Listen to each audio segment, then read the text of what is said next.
billionaires na talaga namang mapapasana all ka naman talaga. Kung akala mo number 1 si Gretchen Barreto at Tony Boy Cuanco, nagkakamali ka. So sino yung numero 1? Tara, alamin natin. Number 5, Erich Gonzalez, na napangasawa si Mateo Lorenzo. Alam naman natin si Erich Gonzalez, nag-retire na sa showbiz. Kahit na sobrang sikat niya at marami siyang projects, may dahilan siya at may karapatan na siyang mag-retire. E paano pa naman kasi? Nakapangasawa siya ng sobrang yaman. Yan ay si Mateo Lorenzo. At ikinasal sila noong March 23, 2022. Si Mateo Lorenzo ay isang negosyante na may mga interes sa iba't ibang industriya tulad ng printing, restaurant, construction, at real estate. Ang estimated net worth, 1.2 billion pesos. Number 4, Alodia Dociempiao, na napangasawa ang bilyonaryong si Christopher Kimbo. Well, bagamat si Alodia ay mayaman na on her own, talaga namang mas lalong lumobo ang net worth niya nang mapangasawa ang business tycoon heir na si Christopher Kimbo, na tagapagmana at presidente ng Novelino Wine.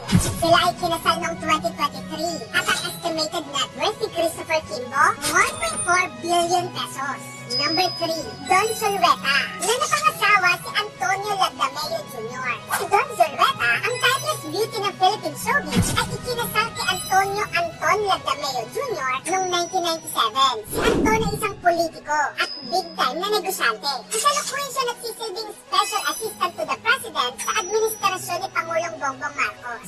Siya rin ay bahagi ng kilalang Florendo clan sa Davao. Ang estimated net worth, 2.4 billion pesos. Number 2, Gretchen Barreto, na napangasawa si Tony Boy Cuanco. Pag pinag-uusapan talaga mga Pinoy celebrities na nagkaroon ng partner na sobrang yaman, hindi mawawala sa usapan si Gretchen Barreto. E paano ba naman kasi? Napangasawa niya si Antonio Tony Boy Cuanco Jr., isang big time na tycoon at dating chairman ng PLDT at San Miguel Corporation. Bagamat hindi sila formal na kasal, ang kanilang relasyon ay tumagal na ng higit sa 3 dekada. At may isang anak na babae na si Dominic. Ang estimated net worth ni Tony Boy Cuanco ay 66.1 billion pesos.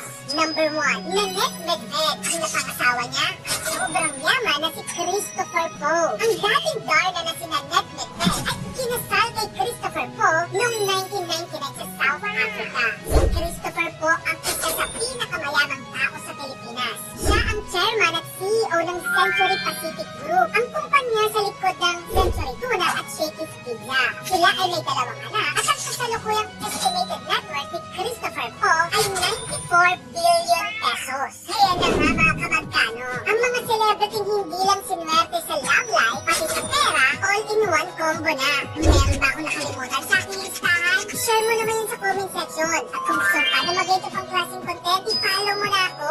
Meron na rin pala akong YouTube channel. Baka naman mag-subscribe ka na rin doon. Yun lang, maraming salamat sa panonood mga kamagkano.